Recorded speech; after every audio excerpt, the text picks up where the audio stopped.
ఢిల్లీలో కేంద్ర మంత్రులతో సీఎం రేవంత్ వరుస భేటీలు. బాపుఘాట్ అభివృద్ధికి రక్షణ శాఖ భూములు కేటాయించాలంటూ రాజ్నాథ్ సింగ్కు విజ్ఞప్తి. వరంగల్ ఎయిర్పోర్ట్ను త్వరితగతిన పూర్తి చేయాలని కేంద్ర మంత్రి రామ్మోహన్ నాయుడికి వినతి. ధాన్యం కొనుగోళ్లు త్వరితగతిన పూర్తి చేయాలన్న సీఎం రేవంత్ రెడ్డి. రైతులు ఇబ్బందులు పడకుండా చర్యలు తీసుకోవాలని వీడియో కాన్ఫరెన్స్లో కలెక్టర్లకు ఆదేశం. ప్రధానితో నేడు తెలంగాణ బీజేపీ ఎంపీలు, ఎమ్మెల్యేల భేటీ. అభివృద్ధి, సంక్షేమ కార్యక్రమాలపై చర్చించే అవకాశం. మూసీ ప్రక్షాళన జరగాల్సిందేనన్న హైకోర్టు. అక్రమ నిర్మాణాలు, ఆక్రమణలు తొలగించాలని ఆదేశం. పేదలకు ప్రత్యామ్నాయం చూపాలని సూచన.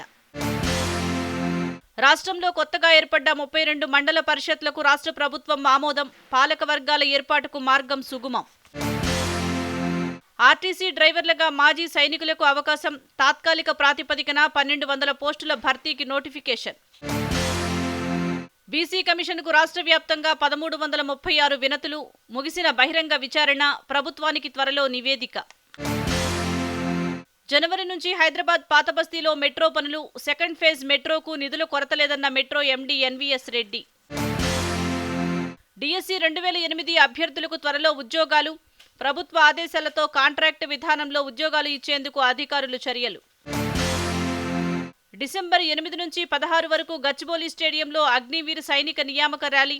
ఆన్లైన్ పరీక్షల్లో ఉత్తీర్ణులైన వారు మాత్రమే అర్హులన్న సైనిక అధికారులు. యాదాద్రి భువనగిరి జిల్లాలో 24 కోట్ల రూపాయల విలువైన 120 కిలోల సింథటిక్ డ్రగ్స్ పట్టివేత.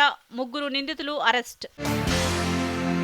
మహారాష్ట్ర సీఎం ఎంపికపై వీడని ఉత్కంఠ.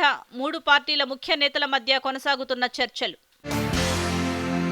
ఏపీలోని 3 రాజ్యసభ సీట్లకు డిసెంబర్ 20న ఉప ఎన్నిక. బెంగాల్, ఒడిశా, హర్యానాల్లోని ఒక్కో సీటుకు అదే రోజు పోలింగ్.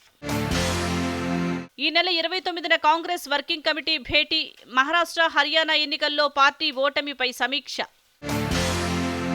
దేశంలో భారీగా పెరిగిన పాల ఉత్పాదకత. 23.93 కోట్ల టన్నులకు చేరిన ఉత్పత్తి. ప్రపంచంలో భారతదేశమే అతిపెద్ద పాల ఉత్పత్తిదారు. హెజ్బుల్లాతో కాల్పుల విరమణకు ఇజ్రాయెల్ అంగీకారం. అమెరికా మధ్యవర్తిత్వంతో కుదిరిన ఒప్పందం. గాజాలోనూ కాల్పుల విరమణకు కృషి చేస్తామన్న బైడెన్. కెనడా, మెక్సికోలపై 25%, చైనాపై 10% సుంకం. అధికారం చేపట్టగానే చర్యలు తీసుకుంటానన్న అమెరికాకు కాబోయే అధ్యక్షుడు డొనాల్డ్ ట్రంప్. ఇస్లామాబాద్లో చేపట్టిన ఇమ్రాన్ ఖాన్ మద్దతుదారుల ర్యాలీలో హింస. 6 భద్రతా సిబ్బంది మృతి. బంగాళాఖాతంలో తీవ్ర వాయుగుండంగా మారిన అల్పపీడనం. ఏపీతో పాటు తమిళనాడులోని పలు జిల్లాలకు భారీ వర్ష సూచన. వరల్డ్ చెస్ ఛాంపియన్షిప్లో పుంజుకున్న భారత యువ గ్రాండ్ మాస్టర్ గుకేష్. చైనాకు చెందిన లిరెన్తో రెండో గేమ్ డ్రా.